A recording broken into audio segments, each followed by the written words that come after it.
sila mga palaboy, di rin sila mga tambay. Sa may bahaging ito sa likod ng PGH sa Maynila, nagpapalipas sila ng gabi. Habang hinihintay magbukas ang ospital para makapagpagamot ng libre. Ako si Matilde Silva, 76 years old, pasyente. Sa Ingles, patient. Minsan tao, minsan ugali. Sa Pilipinas, tila kaakibat na ng salitang pasyente ang pagdurusa.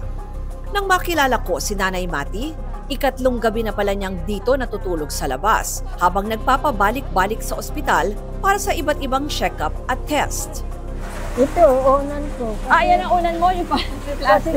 Pero nakakahiga kayo. Nakabaluktot yan. Oo, nakabaluktot. Di ba malamig? Hindi ko magdadala kumot, malaki pa. Malaki pa yung bitbit mo. Dagdag pa sa bitbit. Pinagsabay-sabay na ni Nanay Mati ang mga check-up niya para di na mag-uwian sa Binyan, Laguna. Bakit niyo po ginagawa yan? Ba't kayo nagtsatsaga dito? Sa private, magastos. Ano po ba ang sakit yun, Nay? Nananakit yung balakang ko, pati dito, lahat. Saka para mabigat ang pakiramdam. Kailan daw MRI mo? Sa 2026 pa ho. Ano? Sa isang taon pa? Oo. Bakit? March. Nanay, ano pa lang tayo? August, September, October, Pitong November, buwan. December, January, February, March. Oo nga. So, 7 buwan pa kayo maghihintay. Kaya nyo pa ba maghintay? Kaya pa. Kaya pa. Oo, kaya. Sabi nila, ang komprehensibo at maayos na healthcare system ay indikasyon ng progreso ng isang bansa.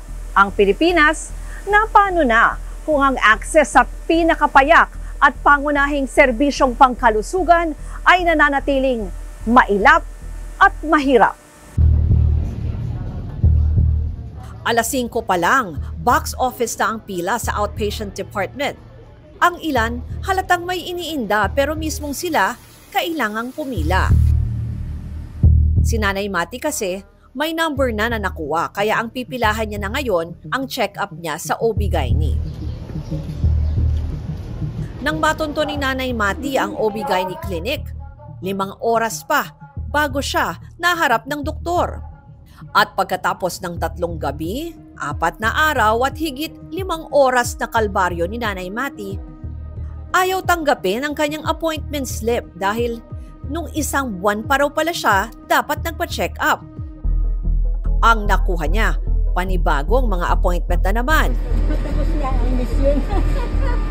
Balik naman sa susunod. Ganun lang yun eh. Ako, si Ruz Cabal, mukha ng maliliit, isyong malalaki, dokumentado.